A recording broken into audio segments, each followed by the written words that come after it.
नमस्कार, मैं डॉक्टर निवेदिता आपका स्वागत करती हूँ श्रेयास हॉस्पिटल के इस चैनल में। आज मैं आपसे बात करूँगी अस्थमा के बारे में। अस्थमा एक बहुत ही कॉमन डिजीज़ है जो लगभग हर एज में पाई जाती है। ये हमारे रेस्पिरेटरी सिस्टम का एक रेस्पॉन्स है एलर्जन के खिलाफ। इस डिजीज़ को समझने से पहले हम रेस्पिरेशन को समझेंगे कि एक्चुअली में रेस्पिरेशन में होता क्या है। जब भी हम सांस लेते हैं तो ये सांस हमारे लंग्स में जाती है।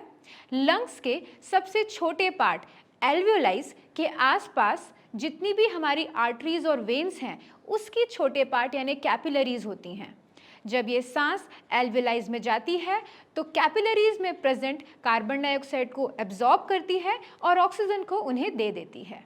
ये ऑक्सीजन से डायरेक्ट ऑक्सीजन से जो जुड़ा हुआ ब्लड है, ये ब्लड आपके हार्ट में जाता है और ये हार्ट सारे अच्छे ब्लड को, ऑक्सीजनेटेड ब्लड को आपकी बॉडी में सप्लाई कर देता है। ये सिंपल जितना प्रोसीजर दिखता है उतना ही कॉम्प्लिकेटेड है। इसमें आपके एल्वियोलाइज, कैपिलरीज, आपका रेस्पिरेशन, आपका हार्ट, सभी चीज़ें इन्वॉल्व होती हैं। अस्थमा की कंडीशन में ये थोड़ा सा कॉम्प्लिकेटेड हो जाता है। जब भी आपके आसपास कोई एलर्जेंस होते हैं, ये एलर्जेंस कुछ भी हो सकते हैं, जैसे कि पॉल्यूशन, पॉलन ग्रेन्स, किसी भी तरीके का dust, dirt, strong perfume, strong smell, किसी भी इस तरीके के एलर्जेंस के कांटेक्ट में आने पे जिस पर्सन की इम्यूनिटी कम है उसकी इम्यूनिटी इनके खिलाफ वर्क करती है। तो ये एक इन्फ्लामेटरी कंडीशन, मतलब कि आपके लंग्स में सूजन ला देती है। हमारे बॉडी की बनावट इस तरीके की है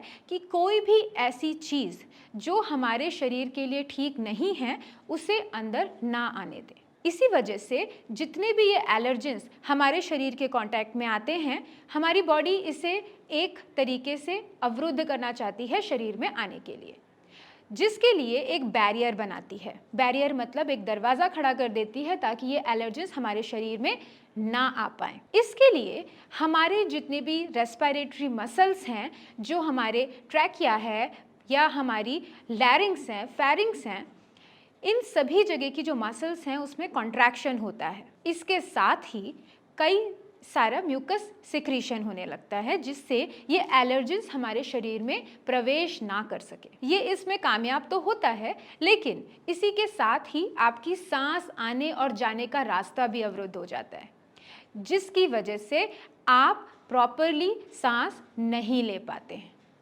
और जो सबसे मेन सिम्टम है अस्थमा का, यानी ब्रेथलेसनेस, यानी कि सांस का फूलना, वो डेवलप हो जाता है। तो आपने देखा कि कैसे किसी भी एलर्जन के कांटेक्ट में आने से जो पर्सन प्रोन है, इस शब्द को समझेंगे हम।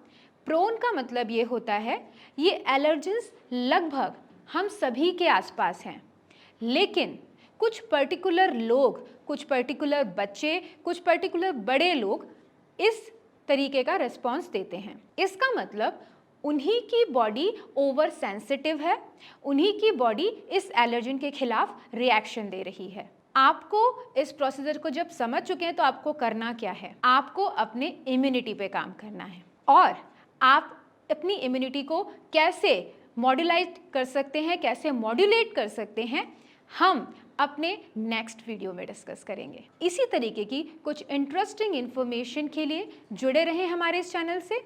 और अस्थमा से रिलेटेड कोई भी अगर आपको क्वेरी है, कोई भी क्वेश्चन है, आप हमें पूछ सकते हैं इन नंबर्स पे कॉल करके। आज मैं अपना वीडियो इसको एंड करती हूँ और आप अपना ख्याल रखें। जानकारियों को लेके मैं फिर से प्रस्तुत होंगी। तब तक के लिए धन्यवाद।